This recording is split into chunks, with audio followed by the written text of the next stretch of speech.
Bonjour à tous et à toutes, soyez les bienvenus à la prière du matin.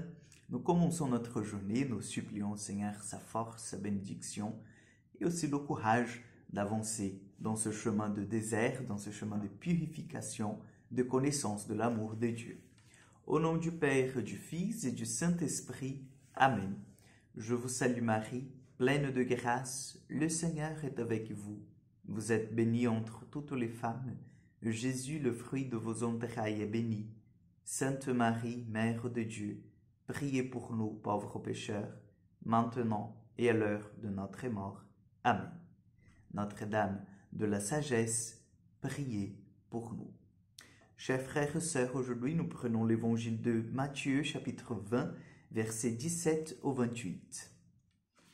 En ce temps-là, Jésus, montant à Jérusalem, prit à part les 12 disciples et en chemin, il leur dit : Voici que nous montons à Jérusalem.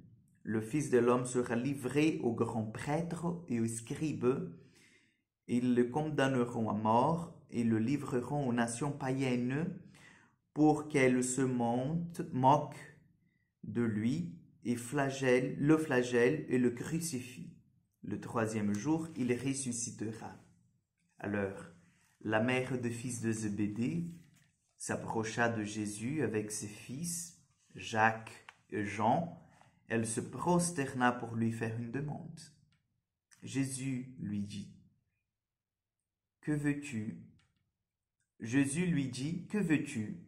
Elle répondit : Ordonne que mes fils, que voici, siègent l'un à ta droite et l'autre à ta gauche dans ton royaume.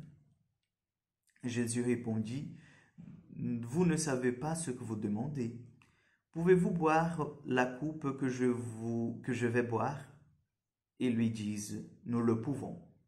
Il leur dit : Ma coupe, vous la boirez.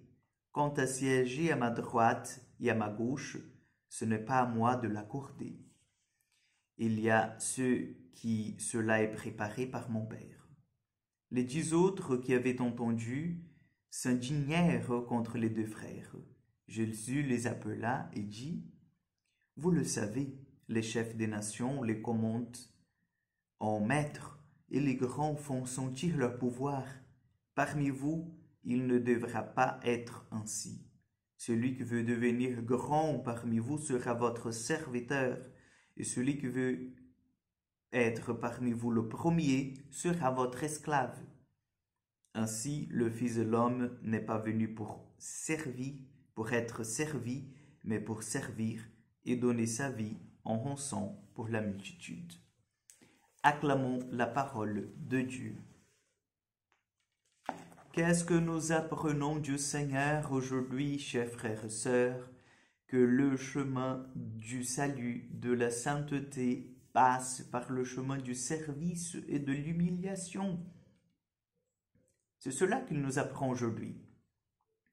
La maman des 2 disciples de Jésus, Jacques et Jean, en fait, elle s'approche de Jésus et nous venons bien d'entendre ce discours-là. Jésus qui dit à ses disciples qu'il va mourir, qu'il va subir en fait sa passion, et elle se fait de soucis en fait par rapport à la place que ses enfants auront dans ce cercle d'amis de Jésus.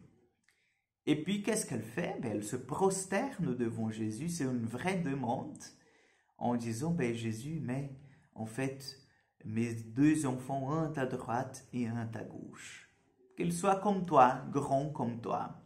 Et puis Jésus dit, c'est pas comme ça. Est-ce qu'ils pourront boire en fait du calice que moi je vais boire ? Et nous savons bien que le calice, c'est quoi ? C'est la souffrance, c'est la persécution, c'est tout cela en fait qui vient contre la vie, qui vient contre en fait ce que nous sommes habitués déjà à une vie paisible. Et elle dit, oui. Et Jésus va dire, quant au calice, moi je peux vous assurer qu'ils allont boire.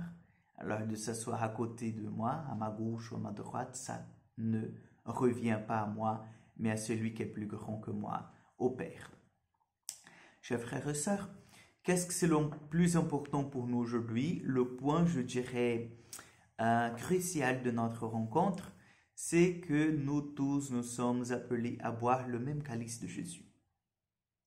Peut-être nous n'aurons pas la même sorte, c'est-à-dire nous ne serons pas morts crucifiés, étant donné qu'aujourd'hui, on ne dirait pas qu'on ne fait plus, parce que nous savons bien qu'il y a 2 pays, en fait, où c'est arrivé, mais nous sommes tous appelés à vivre, d'une certaine façon, la passion du Christ dans notre vie, dans notre chair.